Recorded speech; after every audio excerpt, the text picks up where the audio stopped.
Welcome to Kenton Teaches. Enjoy the video. In this video, I will explain how to change your Ford Escape key fob battery. It's a straightforward process that you can easily do yourself in just a few minutes. You'll need a small flathead screwdriver and a new CR2025 coin cell battery. Having these items ready will make the replacement smooth and efficient. Let's get started and give your key fob new life with a fresh power source. Now let's open up the key fob. Look for a small slot, usually on the side or bottom edge of the casing. Take your small flathead screwdriver and gently insert its tip into this slot. With a slight twist or prying motion, the two halves of the key fob should begin to separate.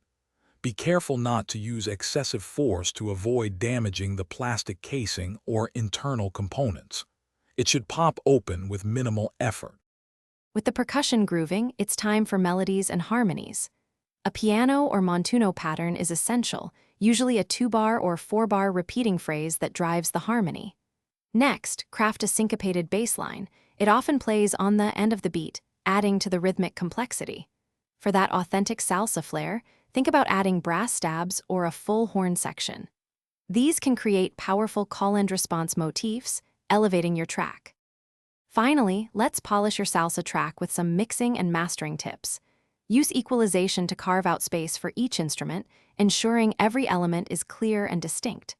Apply compression to your percussion and bass to give them punch and control their dynamics. For depth, sparingly add reverb and delay, but be careful not to muddy the mix. A little goes a long way to create that vibrant, spacious salsa sound. You're ready to make some amazing salsa. Thanks for watching. Please subscribe if this video was helpful.